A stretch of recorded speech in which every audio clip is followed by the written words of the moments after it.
Well, hello, my friends. Where are you at? Where are you at? I mean, physically, where are you at watching this? It's NFL team previews. Number 3 of 32. We've made it to the Jacksonville Jaguars, a team that I'd say more than 50, 60% think are going to win this division. Maybe it's more like 70 or 80%. Why are they going to be so much better? Well, let's see. Who they get again? They got almost no one. What makes them better? What makes them the clear-cut favorite in the division? Are they the clear-cut favorite in the division? Well, maybe we should talk about it. You're watching our previews here on bet.NOLA.com, powered by the Dattitude Podcast. I am Jim Derry, and I can't wait to get to it. Everybody thinks I hate the Jags. We'll find out if I do or not. Coming up next.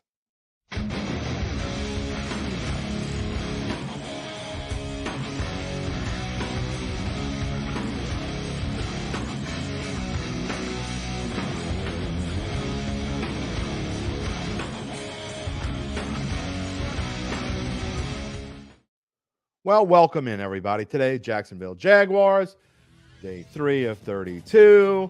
And I tell you, of the 32 teams, if I had to make a list of the toughest teams to predict, this team would certainly, without question, be in my top 5. Why is that? Because I think they were an anomaly last year. I think they had to win, 6, 7 games in a row at the end. They were dead. They were dead of the water. Of course, part of it is that I'm pissed off because I had a ticket on Tennessee to win the division, and I had a chance to cash out at 90%. I don't know, with 7 weeks left, and I'm like, there's no way. I'm not giving my money away. And I didn't cash out, and we all know what happened. So, yes, I have a little mini mental bias in the back of my head.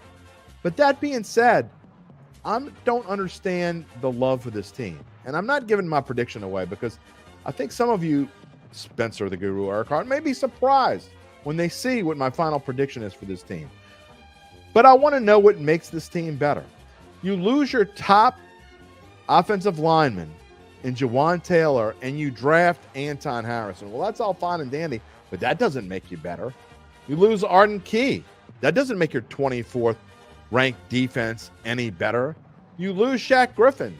That doesn't make your 24th ranked defense any better. 28th against the pass any better. So what did you do on offense? You got Tank Bigsby in the draft, running back from Auburn. Boy, that's going to change everything. Travis Etienne, man, all of a sudden he's got a stud helping him. I'm not saying he's bad, but he's nothing special, I don't think. Calvin Ridley hadn't played in over a year. He's 28 years old. Is he going to come back and catch for 1,000 yards again? I mean, look, this team has good receivers. Christian Kirk was a great receiver. He had a breakout season last year. Zay Jones did a phenomenal job. Evan Ingram at tight end has been great for them. But Trevor Lawrence, can he throw for 4,300 yards again? Look, this is a team that, although they finished 10th overall in total offense, 14th against the run, which actually surprised me because I didn't think they were that good. I was surprised they ran as well as they did. James Robinson missed half the year with an injury. Travis Etienne was hurt for part of the year as well. So it does surprise me that they rushed. They were the 14th best rushing team. And Trevor Lawrence, as the 10th best passer, basically, 4,300 yards. I just don't know that he can do that again. Is he going to have to? Well, I think he's gonna, because, again, you talk about Etienne. Can he have the same kind of year that he had last year and not get hurt? And then you bring in Bigsby. You got JaMycal Hasty as well. And JaMycal Hasty, part of the year, he was the number 2 last year. Doesn't have to be that number 2 this year.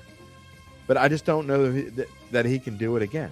You look at their schedule, and to me, this is a schedule where if they're going to win, they need to win, I think, 11 games to be in the conversation as one of the best teams in the AFC. Right? If they want to take that next step forward, sure, they might be able to finish 9-8 or 10-7 with certainly getting them in the playoffs. Almost certainly win this division because it's not going to be Houston. It's not going to be Indianapolis. Tennessee, they may or may not win 9 or 10 games. We'll talk about them tomorrow. But this schedule, even though it says it's the 23rd toughest schedule, which means it's not tough, I mean, you look at who's on it, Kansas City and Buffalo in that first third of the year. Buffalo's being played in London. Then you've got San Francisco. But the thing that gets me is not only that, right after you come back from London, sure, you're home for Indianapolis again, which is kind of a breather. But then you got to go and play the Saints on a Thursday night and then go to Pittsburgh, which we know is a tough place to play anyway. You get your bye week and you play San Francisco, and then that first meeting with Tennessee is not till November the 19th. And then that back half of the schedule is loaded. I think two of the most underrated teams, I think, in the NFL. People aren't talking all that much about Cleveland. I think Cleveland's going to be pretty darn good, spoiler alert. I think the entire AFC North is going to be pretty good.